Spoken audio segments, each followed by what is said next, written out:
आता है impact of British land revenue policy, यानी कि जो ब्रिटिशर्स ने अपनी लैंड रेवेन्यू पॉलिसीज बनाई थी उसका village life, village society, rural society, उनकी लाइफ पर क्या इम्पैक्ट पड़ता है। ठीक है, तो हम पढ़ेंगे impact of British land revenue policy. तो फर्स्ट जो इम्पैक्ट पड़ा वो था आपका fragmentation of land holding. Now what is fragmentation? Fragmentation, the British land revenue policy made land a commodity. Land को एक commodity बना दिया था. That is fragmentation. Okay. Land को Britishers ने एक commodity बना दिया था और उसको एक commodity की तरह use कर रहे थे. Whenever a peasant or landlord failed to pay high dues or high tax, कभी भी अगर landlord जो है वो fail हो जाता था high payment करने के लिए या tax या revenue देने में fail हो जाता था, तो at that time pay his dues, he either mortgaged his land or sold it, या तो वो उसके लैंड को मॉर्गेज यानी गिरवी रख लेते थे अपने पास, और या फिर जो है उसको किसी और जमींदार वगैरह को जो है उसको बेच देते थे। ठीक है, so as a result land holding became smaller. तो उसका रिजल्ट क्या हुआ कि लैंड होल्डिंग छोटी होती गई, यानी कि जो फार्मर्स थे उनके पास धीरे धीरे जो लैंड था धीरे धीरे उनके पास वो कम होने लग गया। ठीक है, अब किसानों के पास ज़्यादा ज़मीन रही नहीं, ठीक है, बची नहीं उनके पास ज़्यादा ज़मीन। स्मॉलर एंड रेवेन्यू डिक्लाइन, और धीरे धीरे भाई जब किसानों के पास ज़मीन ही नहीं रहेगी, सारी ज़मीन ब्रिटिशर्स ने ही उनसे ले ली, तो जो बची कुची थोड़ी बहुत ज़मीन है उससे फार्मर क्या रेवेन्यू जनरेट करेंगे या ब्रिटिशर्स उनसे क्या रेवेन्यू जनरेट कर पाएंगे। सो ये था first fragmentation of land holding, यानी लैंड जो था वो धीरे धीरे एक कॉमोडिटी बन के लैंड अब फार्मर के पास रहा ही नहीं, लैंड छोटा होता चला गया। ठीक है, सेकेंड है इम्प्रूविशमेंट ऑफ पीजेंट्स। पीजेंट्स को अपने एग्रीकल्चर लैंड को इम्प्रूवाइज्ड करने का मौका ही नहीं दिया जाता था ब्रिटिशर्स के थ्रू। To pay the high revenue peasant were forced to borrow money. अब हाई रेवेन्यू पे करना है ब्रिटिशर्स को, तो पीजेंट को क्या करना पड़ता था, उनको कहीं ना कहीं से पैसा उधार लेना पड़ता था एज अ लोन, और वो जो पैसा वो लेते थे वो अपने यूज में ना लेकर, एग्रीकल्चर के यूज में ना लेकर, वो सीधा ब्रिटिशर्स को हाई अमाउंट ऑफ रेंट जो है वो पे करना पड़ता था। मनी अगेंस्ट देयर प्रॉपर्टी, हो गया अपनी प्रॉपर्टी गिरवी रख के उसके बदले में उन्हें पैसा देना पड़ता था। एज अ डेप्ट ऑन फार्मर्स इंक्रीज्ड, और जिसकी वजह से क्या हुआ कि फार्मर के ऊपर जो है ये डेप्ट यानी कि जो कर्जा जो था वो धीरे धीरे बढ़ता चला गया। ऑब्वियसली सी बात है, वो पैसा जो था वो किसी से खरीद रहे थे, जी हाँ सॉरी, पैसा जो थे वो लेते जा रहे थे, अपनी ज़मीन गिरवी रख के पैसा ले रहे थे किसी से, तो उन फार्मर्स, उन पीजेंट्स के ऊपर स्पेशली डेप्ट जो था वो बढ़ता चला गया ऑन फार्मर्स एज पीजेंट्स या फार्मर्स। ठीक है, increase the system of bonded labour और बेगरी। तो यहाँ पर एक क्या बन गया था, सिस्टम बॉन्डेड लेबर का। ठीक है, बॉन्डेड लेबर यानी कि अब जो फार्मर्स थे वो फार्मर ना रह के पीजेंट्स ना रहकर वो बैगर बन चुके थे, बैगरी। ठीक है, बैगरी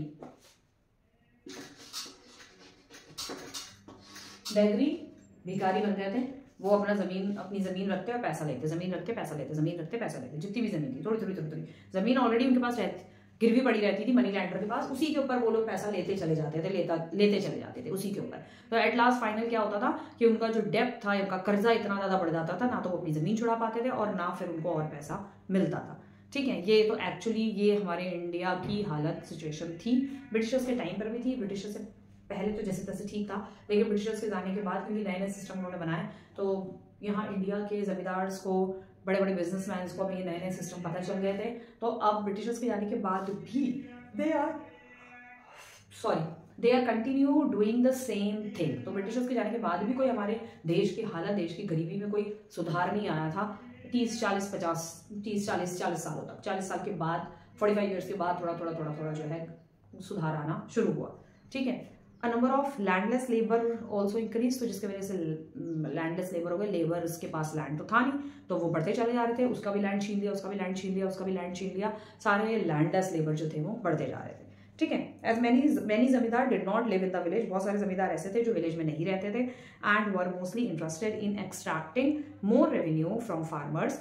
तो वो ज़्यादातर इस चीज़ में इंटरेस्ट रहते थे कि फार्मर से और ज़्यादा कैसे हम और रेवेन्यू कैसे एक्सट्रैक्ट कर सकते हैं, वो भी इसी चीज़ में इंटरेस्टेड थे, more revenue from farmers, and they did little to help them, और थोड़ी बहुत से वो किसी फार्मर की हेल्प कर देते थे तो कर देते थे,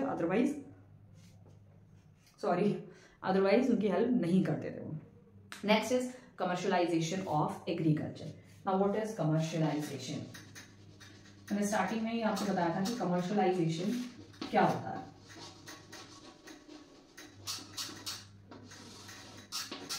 कमर्शियलाइजेशन मतलब crop are grown to earn profit, ठीक है। क्रॉप ग्रो करी जा रही है, क्रॉप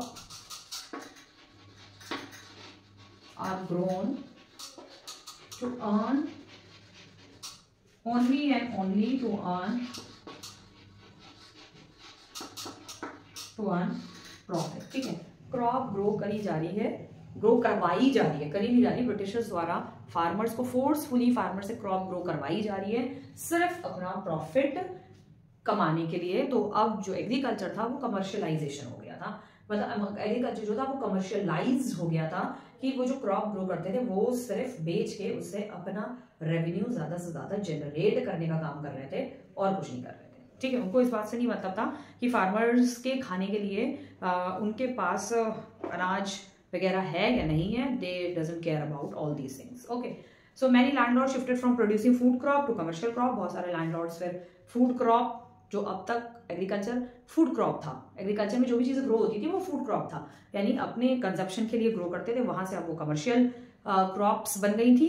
लाइक अब वहां पर फ्रूट्स, वेजिटेबल्स और अनाज ग्रो करने के बजाय अब ब्रिटिशर्स जबरदस्ती फोर्सफुली उनसे वो क्रॉप ग्रो कराते थे जो क्रॉप को बाहर मार्केट में इंटरनेशनली और नेशनली दोनों जगह वो बेच सके और अपना प्रॉफिट कर सके। तो अब जो क्रॉप ग्रो कराई जा रही थी after the Britishers, like cotton, jute, groundnut, sugarcane, oil seeds to earn more money although जिस generate more revenue, it ultimately led to the shortage of food. तो ये जो क्रॉप्स होती है ये वो क्रॉप्स होती हैं जिससे ज्यादा से ज्यादा रेवेन्यू ऑलरेडी जनरेट होता है, क्योंकि इंटरनेशनल मार्केट में groundnut, jute, sugar cane, oil seeds, ठीक है, इन सब की बहुत ज्यादा जरूरत होती है, बहुत ज्यादा डिमांड होती है इन सारी चीजों की इंटरनेशनल लेवल पे, तो इससे रेवेन्यू भी ज्यादा कलेक्ट होता है। तो इसकी वजह से बट नेचुरल है कि फूड की शॉर्टेज इंडिया में होती चली गई, क्योंकि फूड क्रॉप ग्रो ही नहीं हो रही थी, यानी कि सारे वेजिटेबल्स, सारे फ्रूट्स, अनाज, गेहूं, चावल, दाल ये ग्रो ही नहीं किए जा रहे थे। Absence of land revenue, sorry land reformers, land reformers की भी एब्सेंस थी, जमीन के लिए कोई लड़ता नहीं था, कोई इतना लैंड रिफॉर्मर्स उस टाइम पे नहीं थे। The method of a cultivation remain backward, जो कल्टीवेशन का जो मैथड था वो बहुत ही बैकवर्ड था। As neither the जमींदार nor the cultivator took interest in improving the land, ना ही जमींदार, ना ही ब्रिटिशर्स, ना ही कल्टिवेटर्स लैंड को इंप्रूव करने में, इम्प्रोवाइज करने में किसी भी तरीके का इंटरेस्ट नहीं लेते थे। The British took no initiative, Britishers को तो फिर क्या ही पड़ी है कोई इनिशिएटिव लेने के लिए कि जमीन इंप्रूव होनी चाहिए, एग्रीकल्चर इंप्रूव होनी चाहिए, क्रॉप प्रोडक्शन ज्यादा होना चाहिए, तो वो कैसे होगा क्रॉप प्रोडक्शन ज्यादा, they doesn't care about all this, they don't take any initiative in this matter, okay. To improve agriculture method और लॉन्च इरिगेशन प्रोजेक्ट्स, तो इरिगेशन प्रोजेक्ट्स लॉन्च करना, एग्रीकल्चर के इंप्रूव करने के लिए डिफरेंट मेथड्स यूज करना, no, nothing all this, okay. Thus the quality of the land decline over time, तो इस वजह से जो लैंड की जो क्वालिटी थी वो डे बाई डे जो है डिक्लाइन होती चली गई। And the last is next, वैसे तो ये लास्ट टॉपिक है लेकिन इस लास्ट टॉपिक के अंदर तीन हमारे काफी बड़े बड़े टॉपिक्स हैं, that is commercialisation of agriculture.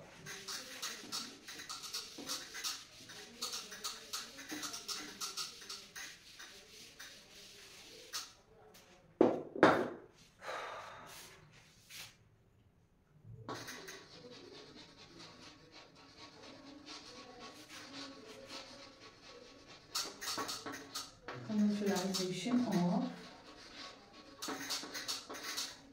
Agriculture का कमर्शियलाइजेशन अब कैसे हुआ, धीरे धीरे जो डिफरेंट क्रॉप्स ग्रो कराना स्टार्ट किया ब्रिटिशर्स ने, अब हम वो पढ़ेंगे। अभी तक हमने सिस्टम्स पढ़े कि ब्रिटिशर्स ने लैंड से रेवेन्यू जनरेट, ज्यादा से ज्यादा रेवेन्यू जनरेट करने के लिए, ज्यादा से ज्यादा प्रॉफिट कमाने के लिए ब्रिटिशर्स ने कौन कौन से लैंड के लिए लैंड रेवेन्यू सिस्टम स्टार्ट किए और किस तरीके से चेंजेस आए एंड ऑल दैट। लेकिन अब हम पढ़ेंगे लैंड को कैसे कमर्शियलाइज किया, एग्रीकल्चर को, ठीक है, बेसिकली एग्रीकल्चर को कैसे कमर्शियलाइजेशन एग्रीकल्चर का किया, that we will going to study. So as the British turned to land for revenue, Britishers ने लैंड को रेवेन्यू के लिए ज्यादातर इस्तेमाल किया। They soon realized the advantage of growing crop. अब धीरे धीरे उनको ये रियलाइज हुआ कि क्रॉप को ग्रो करने के क्या एडवांटेज हो सकते हैं फॉर एक्सपोर्ट टू यूरोप, और वो उस क्रॉप को यूरोप में एक्सपोर्ट करते थे, and other nation which would fetch very high price. बाकी और यूरोपियन नेशंस में भी वो क्रॉप्स एक्सपोर्ट करते थे जो कि उनको काफी ज्यादा हाई प्राइस देती थी उस क्रॉप का, ठीक है, जो हमारे गेहूं, दाल, चावल, wheat, rice and jowar, bajra, इस सबके काफी हाई रेट देती थी, ठीक है। From deciding how much revenue farmers had to give them, मतलब ब्रिटिशर्स का ये डिसाइड करना कि फार्मर कितना रेवेन्यू देगा हमें, यहां से लेकर the British turn to dictating which crop farmer grow.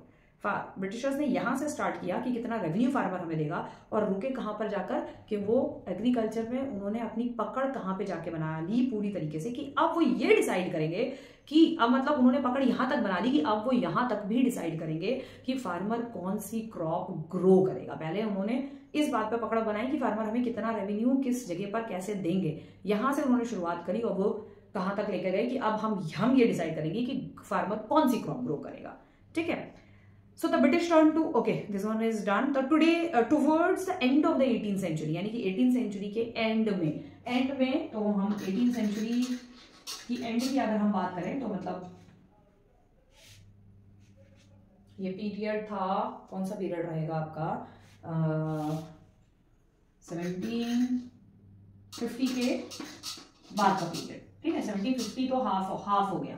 ठीक है, यहाँ पर आप रख लो 70 से लेके एंड 95। ठीक है, 70 भी मत रखो, यहाँ पे आप रखो एंड है ना 18th सेंचुरी का, and of the 18th century, यहाँ रखो 85, and of the 18th century. ठीक है, 18th सेंचुरी खत्म होने जा रही थी, यानी कि 17th ईयर खत्म होने तक, end of the 18th century the company began asking farmer to grow more cash crop. Britishers ने अब फार्मर से कहा कि ज्यादा से ज्यादा आप कैश क्रॉप ग्रो करो। And what is cash crop? अभी आपको मैंने पढ़ के स्टडी करके अभी मैंने आपको पढ़ के बताया कैश क्रॉप कौन कौन सी होती है। दैट इज आपकी जूट, कॉटन, ठीक, शुगर केन, ऑयल सीड, ठीक है, jute, sugar cane, cotton, oil seeds, और क्या होती हैं, और भी होती हैं, इसके अलावा और भी हैं, अभी मुझे ध्यान नहीं आ रही है।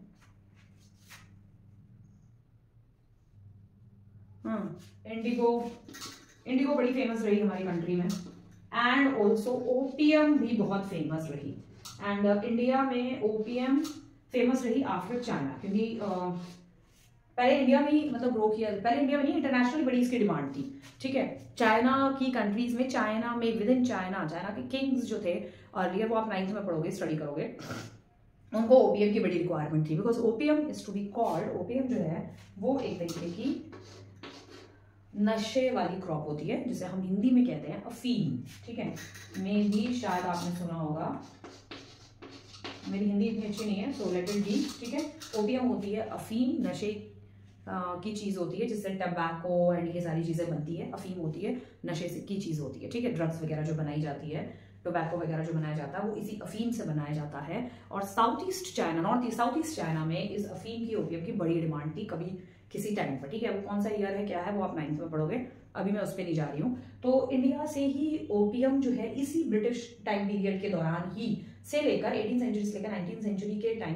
पीरियड तक जो है 17th century even 17th century से, तो वहां पर प्रोडक्शन होती थी। फिर 18th सेंचुरी में ब्रिटिशर्स यहाँ जब आए तो 18th सेंचुरी के एंड में इन्होंने ओपियम जो है ग्रो करना शुरू किया। तो साउथ ईस्ट चाइना में जो है बहुत इसकी डिमांड रहती थी, क्योंकि ओपियम इज बेसिकली नशीली पदार्थ, ये ग्रो किया जाता है, क्रॉप होती है ये। और इसको आपने देखा होगा जो खांसी की दवाइयाँ होती हैं, मेडिसिन होती हैं, उसमें यूज किया जाता है। कभी आप खांसी की दवाई जब भी आप पीते हो तो उसमें नशा होता है तो नींद आ जाती है, और वो इसलिए होता है कि नींद इसलिए आए ताकि पेशेंट को रेस्ट मिले। और बहुत सारी ऐसी मेडिसिन हैं जिसमें ये opium as a drugs use होता है। कुछ मेडिसिन ऐसी होती है, डिप्रेशन पिल्स होती हैं, डिप्रेशन की कुछ मेडिसिन होती हैं जिसमें इसको यूज किया जाता है, वो इसलिए ताकि वो जो डिप्रेशन वाली मेडिसिन, इसका कुछ पार्ट डाला जाता है उसमें 0.05%, 0.1% इस तरीके से, जिससे वो डिप्रेशन वाला पेशेंट जब मेडिसिन ले तो वो सोए, नींद आए उसे, वो रेस्ट करे, ज्यादा से ज्यादा सोएगा तो उसका ब्रेन जो है वो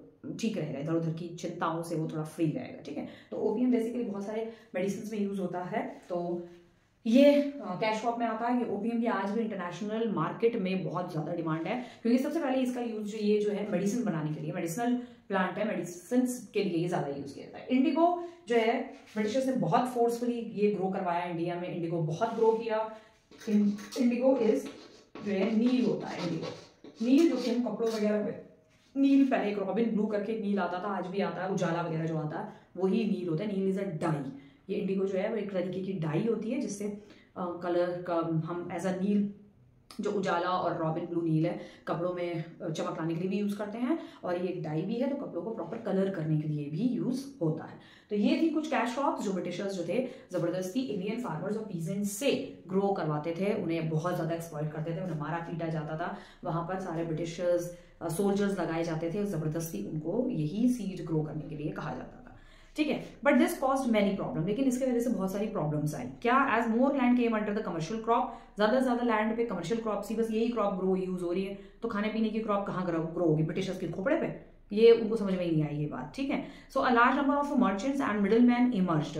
अब जब कोई कमर्शियल क्रॉप ग्रो होने लगी तो भाई इंटरनेशनली बहुत सारे मर्चेंट्स, ठीक है, इसको खरीदने के लिए आ गए मर्चेंट्स, और आपके मिडिल मैन सब खरीदने आ गए, इमर्ज्ड हो गए नए नए यूरोपियन कंट्रीज से और यहाँ वहाँ की अमेरिकन कंट्रीज वगैरह से, ठीक है, कि भाई हमें भी चाहिए हमें भी चाहिए। यूरोपियन कंट्रीज में उस समय बहुत ज्यादा डिमांड थी इस चीज की, ठीक है।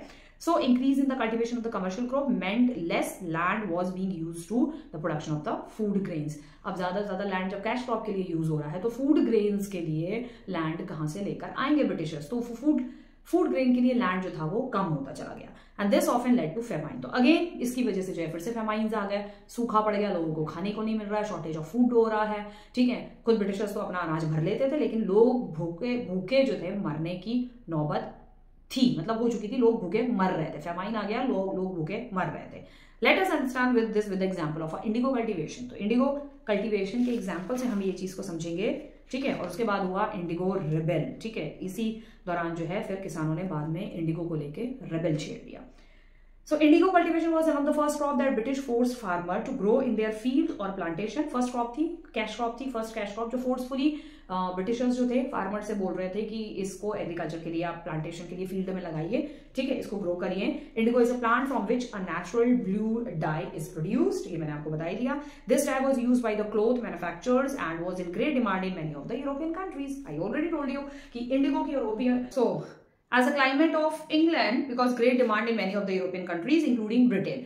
So I told you कि European countries में including Britain also is a European country, United Kingdom, Britishers जो हमारे पे राज कर रहे थे, ठीक है। सो वहाँ पर बहुत ज्यादा डिमांड रहती थी इंडिगो की, क्योंकि इंग्लैंड का जो बेसिकली जो इंग्लैंड का क्लाइमेट था वो इंडिगो को ग्रो करने के लिए सुटेबल नहीं था, तो इसलिए ब्रिटिशर्स चाहते थे ज्यादा से ज्यादा इंडिगो यहाँ ग्रो हो और यूरोपियन कंट्री में हम इसको हाई प्राइस ऑफ कॉस्ट में जो है हम इसको सेल आउट करें। So climate was not suitable for the growing plant. It mainly imported indigo from other countries. So Britain में ज्यादातर इंडिगो बाहर की कंट्रीज से आता था, वहां पर कपड़ों को डाई वगैरह कलर वगैरह करने के लिए, ठीक है। Such as the West Indies and the North America. तो वेस्ट इंडीज नॉर्थ अमेरिका से लेते थे, तो इंडिया और उनके क्लोज पड़ गया, इंडिया में रूल भी हो रहा था, ठीक है, तो उनको और आसान हो गया यहीं से जो है इंडिगो को ग्रो करना।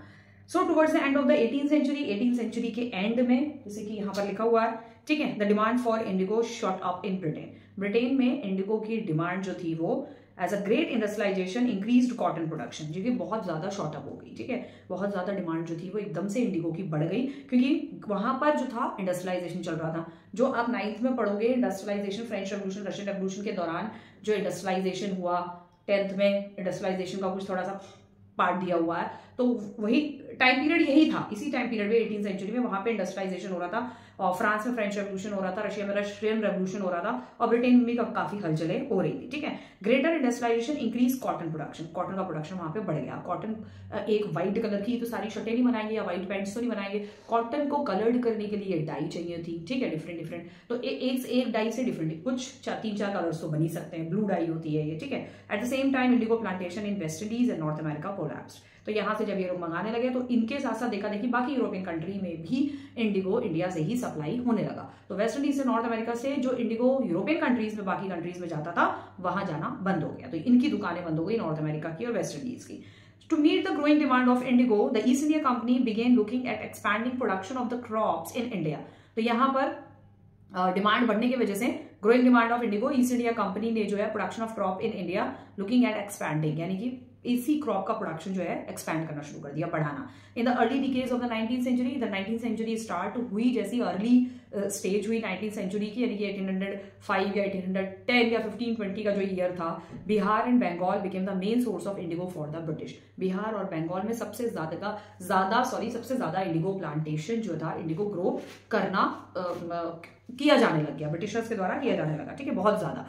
सो many officials of the British East India Company resigned from the company, बहुत सारे ऑफिशियल्स ने जो है ब्रिटिश ईस्ट इंडिया कंपनी से रिजाइन भी कर दिया and took up indigo cultivation, उन्होंने क्या किया, इंडिगो कल्टीवेशन को अपने हाथ में ले लिया। मतलब ब्रिटिश ईस्ट इंडिया कंपनी से रिजाइन करके, जहां पे उन्हें प्रॉपर तनख्वाह मिल रही है, सब कुछ सारी चीजें हैं, सब कुछ वो छोड़ के सीधा इंडिगो कल्टीवेशन के अंदर घुस पड़े हो कि इससे हमें बहुत ज्यादा और हम पैसा कमाएंगे। The profit made by them encouraged many of the people to move to India from Britain. जो प्रॉफिट हुआ इंडिगो कल्टीवेशन से, उससे बहुत सारे लोगों ने देखा कि भाई बहुत सारा प्रॉफिट हो रहा है, तो कई जो पीपल्स थे, मैनी पीपल, उन्होंने क्या किया, ब्रिटेन से मूव करके इंडिया की तरफ को मूव कर लिया एक्सपोर्ट इंपोर्ट के लिए, ठीक है, एंड बिकेम इंडिगो प्लांटर। अब वो लोग इंडिगो प्लांटर बन गए, मतलब इंडिया से इंडिगो खरीदने वाले परमानेंट कस्टमर्स बन गए। आप सोच लीजिए, परमानेंट प्लांटर्स बन गए, ठीक है। सम टुक लोन फ्रॉम द कंपनी, कुछ लोगों ने कंपनी से लोन लिया टू सेटअप इंडिगो प्लांटेशन। जो वहीं के ब्रिटिश मैन थे, ब्रिटिश ऑफिशियल्स थे, उन्होंने कंपनी से ही लोन लेकर इंडिगो का प्लांट इंडिया में लगाना शुरू कर दिया, नील की डाई की खेती करना शुरू कर दिया इंडिया में ही, क्योंकि इंडिया में क्लाइमेट सुटेबल था, ठीक है। So the planter adopt two system of cultivate indigo. Planters ने इंडिगो कल्टीवेट के दो तरीके के सिस्टम्स निकाले, निच एंड रैयती, ठीक है। तो वो दो सिस्टम क्या थे, एक था आपका निच और दूसरा था रैयती, इंडिगो प्लांटेशन। अभी निच और रैयती क्या था, निच सिस्टम के अंडर में प्लांटर ब्रॉट और रेंटेड लैंड फ्रॉम जमींदार से, या तो वो लैंड बॉट करेगा और रेंट पे लैंड लेगा और अपने लेबर्स उस जमीन पे लगाएगा और उस पे इंडिगो की खेती करेगा, and employed labour to grow indigo on them. अपने लेबर्स कहीं से लेकर आएगा, उस पर काम करवाएगा, उस पर इंडिगो प्लांट करवाएगा। Directly growing Indigo posed many problem. अगर डायरेक्टली वो अपनी जमीन पे लेकर इंडिगो की खेती कर रहा था तो उससे बहुत सारी प्रॉब्लम्स आ रही थी प्लांटर के लिए। कुछ प्रॉब्लम्स आ रही होगी, इतना डिटेल में नहीं दिया हुआ है, इतना डिस्कशन करेंगे तो हिस्ट्री बहुत लंबी हो जाएगी। So most of the plot available for sale, ज्यादातर प्लॉट्स जो थे जमींदार के पास और ब्रिटिशर्स के पास उस समय सेल के लिए थे, फॉर सेल और रेंट के लिए थे, वर क्वाइट स्मॉल, लेकिन वो बहुत छोटे थे, ठीक है, स्मॉल थे, and therefore the planter found it difficult to increase area under cultivation. तो इसलिए जो प्लांटर थे, जो खरीदते, जो लैंड उन्होंने रेंट पे लिया या खरीदने की अगर वो कोशिश करते थे, तो वो लैंड छोटा था, प्लॉट छोटा था, तो उस पर इंडिगो की खेती भी इतनी ज्यादा नहीं होती, तो प्रोडक्शन भी इतना ज्यादा नहीं होता। Cultivation and growing Indigo through this method, और इस मेथड से इंडिगो ग्रो करना also was also quite expensive, और ये बहुत ज्यादा एक्सपेंसिव हो रहा था, इस पर ज्यादा खर्चा आ रहा था। As a result most of the planter preferred another system called raiyati. इसलिए बहुत सारे प्लांटर्स ने इस सिस्टम से आकर वो लोग रैयती वाले सिस्टम पर आ गए। अब रैयती क्या सिस्टम था? Under raiyati system indigo planter forced raiyat to sign contract. Planters जो इंडिगो प्लांटर्स थे, जिनको इंडिगो यानी जिनको नील की खेती करवानी थी, वो रैयत को फोर्स करते थे।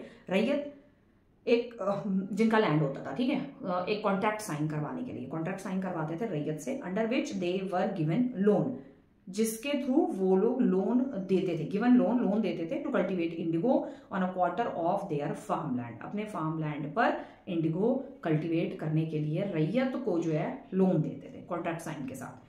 Many times the planter forced head of the village to sign contract on behalf of the farmer. कई बार क्या करते थे प्लांटर्स, जो है जो विलेज का जो हेड होता था उसको जबरदस्ती फोर्स करते थे कि फार्मर की जगह, अगर फार्मर साइन नहीं कर रहा है, अपनी जमीन देना नहीं चाह रहा है, कि अपनी उसकी जमीन पे जो है इंडिगो प्लांटेशन के लिए अगर वो नहीं मान रहा है, तो जो विलेज का हेड होता था यानी कि जो सरपंच होता था, उससे जबरदस्ती इंडिगो प्लांटर साइन करवा लेते थे। और वो इंडिगो प्लांटर कौन होते थे? वो ज्यादातर सबके सब ब्रिटिश ऑफिशियल्स और बाहर के यूरोपियन कंट्रीज के लोग होते थे, ठीक है।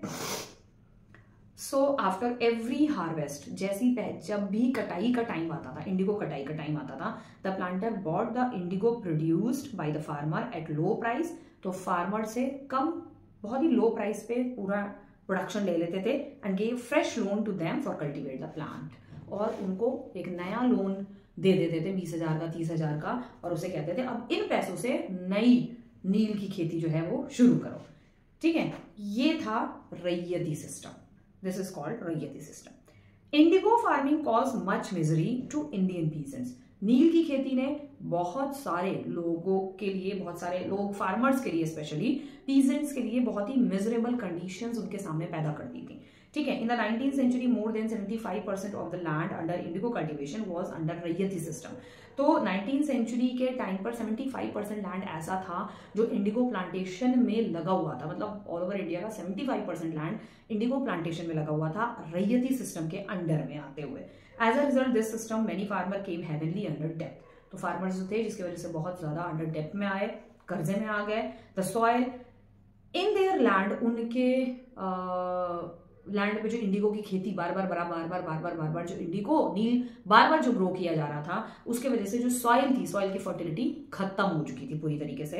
Land also lost its fertility due to cultivation of indigo, क्योंकि ऐसा होता है सॉइल अपनी फर्टिलिटी तब इंप्रूव करता है जब एक साल के लिए कम से कम लैंड को, खेती वाली जमीन को खाली छोड़ दिया जाए, या अगर ये जमीन है और इस जमीन पे हम बार बार अगेन एंड अगेन एक ही क्रॉप हर साल हम ग्रो नहीं कर सकते। अगर एक ही क्रॉप हर साल वीट ग्रो करेंगे तो लैंड की वीट को अच्छा बनाने, जो अच्छा प्रोडक्शन वीट का देता है सॉइल की वो फर्टिलिटी जो है खत्म हो जाती है। यानी कि बार बार आप वीट ग्रो कर रहे हैं तो सॉइल के अंदर जितने भी न्यूट्रिएंट्स होते हैं जो वीट को अच्छा बनाते हैं, वो सारे न्यूट्रिएंट्स जो है, वो जो वीट के जो खेत होते हैं, वो सारे न्यूट्रिएंट्स 3 साल में, 4 साल में, 5 साल में, 6 साल में, 10 साल में वो पूरी तरीके से खत्म हो जाते हैं।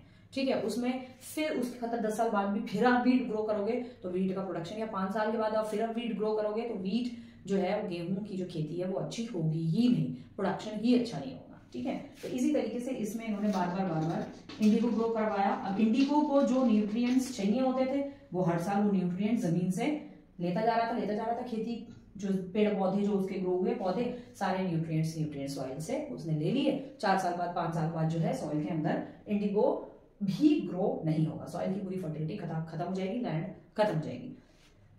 फर्टिलिटी को बनाए रखने के लिए अगर एक साल हमने इंडिगो ग्रो किया है तो नेक्स्ट ईयर ओपीएम ग्रो करें, तो नेक्स्ट ईयर वीट करें, तो नेक्स्ट ईयर राइस करें, तो नेक्स्ट ईयर कुछ और पल्स या ज्वार या कुछ ग्रो करें, और एक साल उन 3, 4, 5 सालों में एक साल लैंड को खाली भी छोड़ना पड़ता है। ठीक है। सो यहाँ पर सॉइल की फर्टिलिटी खत्म हो चुकी थी।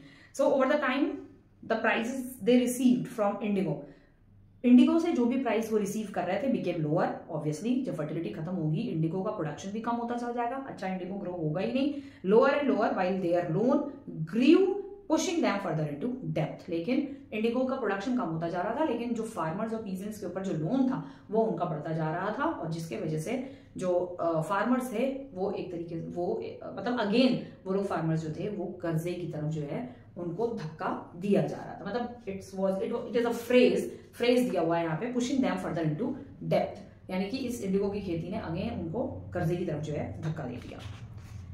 ओके, सो ये था इंडिगो की खेती का तमाशा। इंडिगो की खेती के तमाशे के टाइम पे ब्रिटिशर्स ने क्या क्या किया, ये था। Okay, next come to the indigo rebellions. अब यहाँ पर फार्मर्स एंड पीजेंट्स को इतना ज्यादा गुस्सा बुरी तरीके से आ गया कि पीजेंट्स ने, ऑब्वियसली पीजेंट्स एंड फार्मर्स ने जो है यहाँ पर ब्रिटिशर्स के अगेंस्ट इंडिगो खेती ना करने के लिए एक रेबेल छेड़ दिया, रिवोल्ट छेड़ दिया, और बहुत सारे रेबेलियंस जो थे इसमें कूद पड़े, मारे भी गए। ब्रिटिशर्स ने बहुत सारे रेबेलियंस को क्रश भी किया। So by the mid 19th century many farmers in Bengal rebel against the indigo cultivation, angered by the oppression of the planters ने ये जो एंगर और ये ऑपरेशन देखा, they refuse to grow indigo. Operation of the planters मतलब जो planters जो grow कर रहे थे उन्होंने इंडिगो ये ग्रो करने से रिफ्यूज कर दिया। They refuse to grow indigo and pay rent to the planters को फार्मर और पीजेंट्स ने जो रेंट वगैरह रेवेन्यू था वो पे करने से मना कर दिया, और इंडिगो ग्रो करने से भी रिफ्यूज कर दिया। So they began boycotting those who work for the planters, और साथ ही साथ जो प्लांटर्स के लिए जो दूसरे फार्मर्स अभी तक भी काम कर रहे थे उनको भी बॉयकॉट करना शुरू कर दिया, बाकी पीजेंट्स और फार्मर्स ने। ठीक है। In some places this led to the violence as farmer and village headman beat up agent, और ये धीरे धीरे बाद में जो है वायलेंस हो गया, बहुत ज्यादा ये हिंसा भड़क गई, बहुत ज्यादा हिंसा भड़क गई, बहुत ज्यादा फार्मर और पीजेंट्स परेशान हो गए, और उन्होंने तलवारें, हथियार, डंडे हाथ में ले लिए, और उन्होंने क्या किया, village headman beat up agents, village के जो हेडमैन थे और जो फार्मर्स थे उन्होंने क्या किया, जो एजेंट्स जो आते थे, ब्रिटिशर्स के जो एजेंट्स आते थे, प्लांटर्स जो जबरदस्ती ग्रो करवा रहे थे, उनको पीटना शुरू कर दिया। ठीक है। कॉल्ड गोमस्थास, जो एजेंट्स थे उनको गोमस्थास कहते थे। And strong man employed by the planters, और प्लांटर्स ने जो बाकी अलग अलग और जो उन प्लांटर्स के नीचे भी और जो थे, ठीक है, क्या बोला इसको, स्ट्रॉन्ग मैन, ठीक है, उसके नीचे हेडमैन थे, विलेज मैन, उसके नीचे फिर फार्मर और पीजेंट्स काम करते थे, ठीक है, जमींदार, पता नहीं कौन कौन तो हेड बना रखे थे इन्होंने, ठीक है, उनको सबको मारना शुरू कर दिया। Employed by the planter to collect loan from them in many places zamindars who had been forced by the planter, कुछ जगहों पर जमींदार को फोर्स किया जाता था प्लांटर के द्वारा, ठीक है, planters to rent land for growing indigo, कि जमींदार को कहा जाता था कि रेंट पे लैंड लो और फार्मर्स को इस पर इंडिगो ग्रो करवाओ, जबरदस्ती फार्मर से काम करवा के इसमें इंडिगो ग्रो करवाओ। Also join in the rebellion, तो जो जमींदार थे उन्होंने भी इस रेबेल को ज्वाइन कर लिया। Women to join in this rebellion, womens ने भी ज्वाइन किया क्योंकि उनके ही तो हस्बैंड्स थे फार्मर्स और पीजेंट्स जो इंडिगो की खेती कर रहे थे मजबूरी में आके। So Britishers were worried by the violence, अब ब्रिटिशर्स जो थे वो उनका कि भाई बहुत ज्यादा वायलेंस हो रहा है, वो भी जो है चिंता में आ गए। And they set up a commission to look into indigo cultivation, उन्होंने एक कमीशन बिठा दिया इंडिगो के कल्टीवेशन को देखने के लिए। कल्टीवेशन क्या देखना था, उन्होंने सिर्फ इसको बंद करवाना था, लेकिन नहीं जी, बंद क्यों करवाएंगे वो। And the practice being followed by the planters, लेकिन ये प्रैक्टिस जो थी वो प्लांटर्स के द्वारा आगे तक फॉलो होती रही। Indigo commission held the planters guilty, Indigo commission बिठाई थी तो इंडिगो कमीशन ने देखा कि प्लांटर्स जो थे इसमें गिल्टी थे, प्लांटर्स को गिल्टी पाया गया of using wrongful means of force farmers to grow indigo. Planters को ये पाया गया कि प्लांटर्स ने जबरदस्ती फार्मर्स से इंडिगो की खेती करवाई, इंडिगो ग्रो करवाया। It also gave raiyats the right to refuse to grow indigo, raiyats को भी राइट दे दिया गया इसमें कि वो इंडिगो की खेती को आगे फ्यूचर में कुछ ऐसी बात होती है तो उसको ग्रो करने से मना कर सकते हैं। रैयत्स को ये राइट दिया गया to grow indigo in future, refuse to grow indigo in future but ask them to fulfil their existing contract, लेकिन उनसे ये कहा गया रैयत से जो अभी जो कॉन्ट्रैक्ट चल रहा है उसको आप कंप्लीट करो, उसको फुलफिल करो। आफ्टर द रिवोल्ट ऑफ 1859, इसी रेबेलियन के रिवोल्ट के बाद production of the indigo came to an end in Bengal. Bengal में इंडिगो की जो खेती थी वो पूरी तरीके से बंद हो गई, खत्म हो गई, बट शिफ्टेड टू बिहार, लेकिन वो वहां से बिहार शिफ्ट हो गया, बिहार में वो लोग खेती करवा रहे थे। 1917 Mahatma Gandhi launch the movement to stop indigo production at Champaran in Bihar. 1917 में जाकर जो है 1859 में जो है बंगाल में बंद हुआ, तो शुरू कब हुआ, उससे पहले 18th सेंचुरी के मिडिल में शुरू हुआ और इधर 20th सेंचुरी 1917 आ गया, 1917 आ गया। इंडिगो की खेती करते तो थोड़ी रुकते तो 1917 तक बिहार में इंडिगो की खेती हो रही थी, तब महात्मा गांधी जी आए। तब उससे पहले तो पता नहीं क्या क्या हो चुका था, तब आते हैं वो जो वहां पे बिहार के चंपारण प्लेस में जो है इंडिगो खेती को बंद करने के लिए उन्होंने एक मूवमेंट स्टार्ट किया। Revenue and agrarian policy of the British, revenue की जो पॉलिसी थी ब्रिटिशर्स की, रेवेन्यू पॉलिसी और agrarian policy cause much anger among farmers in other part of the country। Farmers और बाकी पार्ट्स कंट्री के जो थे वहां पे जो फार्मर्स थे उनके अंदर काफी गुस्सा था ब्रिटिशर्स के अगेंस्ट में। Country as well, farmers suffer greatly because of the revenue law, farmers को बहुत सफर करना पड़ा रेवेन्यू के लॉ के वजह से, and cultivation of the commercial crop like indigo and opium, and this led to many peasants revolt in different part of the country, जिसके वजह से बहुत सारे पीजेंट्स रिवोल्ट जो थे कंट्री में अलग अलग पार्ट्स में, कंट्री के अलग अलग पार्ट में जो है पीजेंट्स को लेके पीजेंट्स ने रिवोल्ट किए अलग अलग पार्ट्स में। However, these revolt never really threatened the supremacy of British, लेकिन इन रिवोल्ट्स में ब्रिटिश की सुपरमेसी को कोई फर्क नहीं पड़ा। Their anger was often directed against the immediate source of their misery, तो उनका जो ये गुस्सा था, ठीक है, their anger, जो प्लांटर्स पीजेंट्स फार्मर्स का जो गुस्सा था वो direct against immediate source of their misery, Indigo planter, जमींदार एंड मनी लैंडर। तो ब्रिटिशर्स ने मतलब वह तो फार्मर्स और पीजेंट ने, ब्रिटिशर्स तो बच गए, फार्मर एंड पीजेंट्स ने जो है अपना गुस्सा ज्यादातर किस पे उतारा, इंडिगो प्लांटर्स पे, जमींदार्स पे और मनी लैंडर, वो इसका शिकार बने। पीजेंट्स और फार्मर के गुस्से का शिकार वो लोग बने। ब्रिटिशर्स जो थे यहाँ से साफ बच गए, तभी यहाँ पर लिखा है they never really threaten the supremacy of the British, के फार्मर्स और पीजेंट्स जो थे वो ब्रिटिशर्स की सुपरमेसी को डरा नहीं पाए। So this is the end of your chapter, that is rural life and society. I hope you understand the chapter very well, and so you understand the chapter very well, and if you understand so properly, so please subscribe the channel for sure, like, comment and share, and do share it with your friends. Until then, we will meet in the next chapter and in the next subject. This was history. We will meet in a geography chapter or in the civics chapter. Till then, bye.